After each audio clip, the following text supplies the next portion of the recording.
Thank you, Austin, for having me. Yeah. So, I saw the pictures you sent about the Super Falcons during their training today. What was it that I didn't see in that training session that you want to tell us?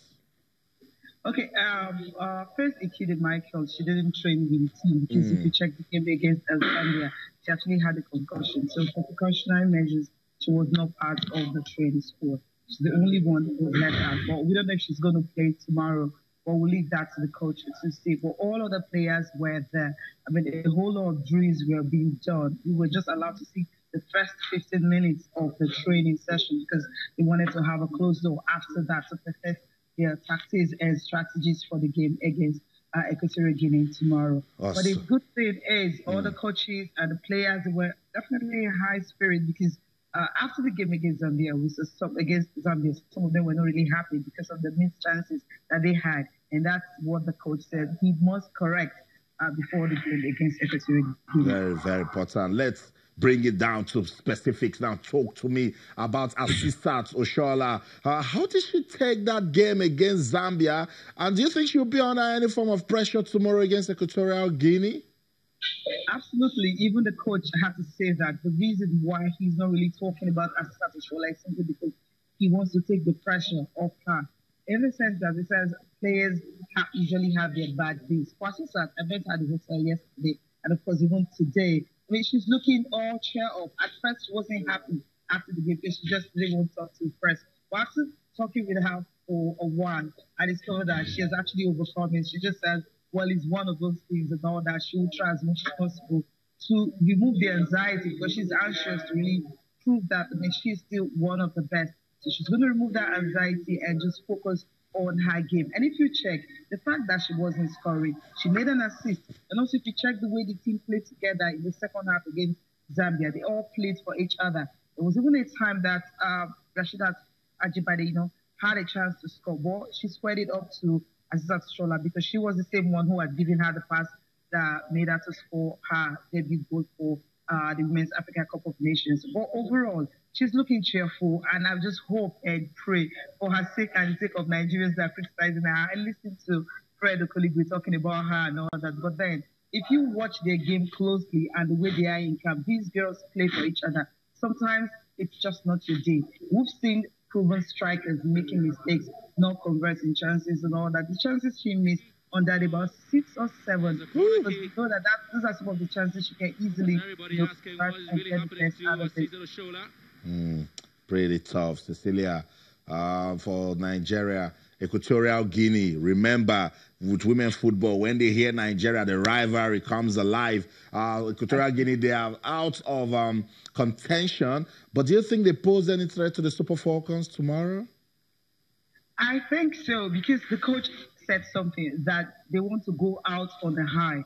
That look, they want to go there, play their game. They don't have a chance anymore. They're out of it because he actually said him coming into this tournament is building a team. He came in, he had some fresh girls. We check the whole squad. Those the girls that we used to see are no longer there. You just have a crop of young players in the team. So he's building for the future. So here is more like a test match for them. And they will definitely want to prove it that they're still good. I mean, looking at the name, knowing that 10 editions, only Nigeria and Equatorial Guinea have been able to win it in between them. Nigeria, of course, 8 times, Equatorial Guinea twice. And twice that they've gone ahead to win it. Remember, they faced Nigeria in and they took out Nigeria. So when you're looking at history, you will say this might pose a big threat for the Super Falcons of Nigeria. But looking at the Super Falcons, knowing that they just know what to do, win your game and you are in the semi-final. So I think they would not want to, kind of cool down or want those chances, maybe repeat what happened against South Africa. Yeah. Against South Africa, when the coach was talking about the game, he says, look, it was the first time they had, they played a high-level game to be able to test the minds of the girls. They didn't have the opportunity while preparing for the tournament. So they had the opportunity against South Africa. So they're getting better and better. Scoring 4 against Zambia seems to me, against Equatorial Guinea, they might score more. Because if Zambia beats South Africa, it might boil down to goal difference because lots and lots of goals. I know.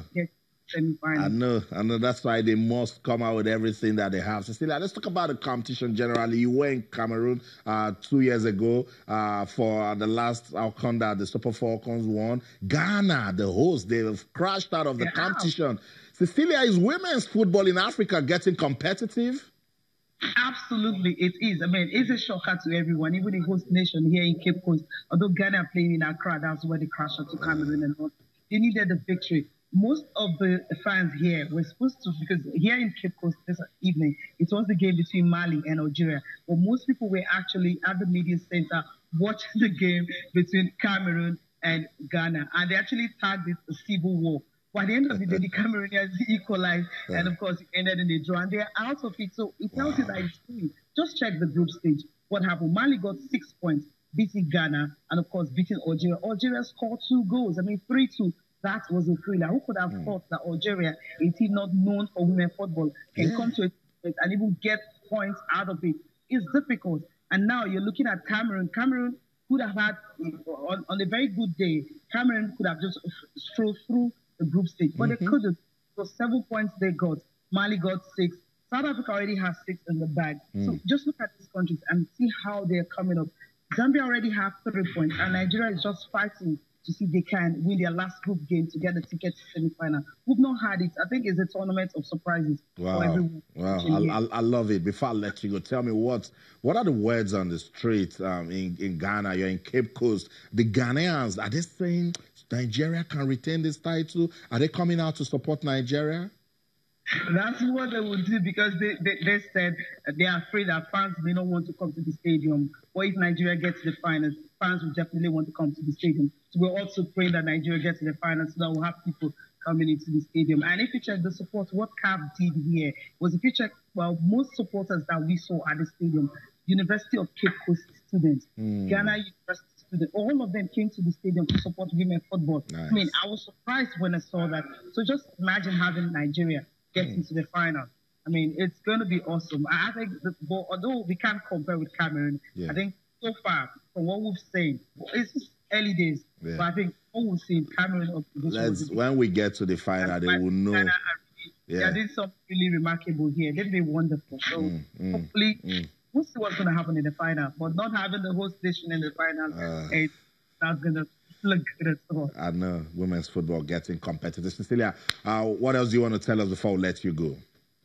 Yeah, absolutely. The Falcons in high spirit tomorrow, according to what the captain of the team said. They want support from every Nigerian, both the ones that are here and the ones that are at home, and also they need a prayer. So we just want to support the Falcons to see if they can get into the semi-finals. We've never been in this precarious situation in football, so everyone is praying, because we don't want to come back easy to go back to school.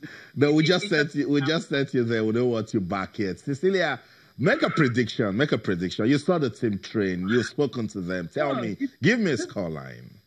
Okay, from the training session they had, from the spirit and everything, the motivation and all that, these girls, I think they can win the game 3-1 easily.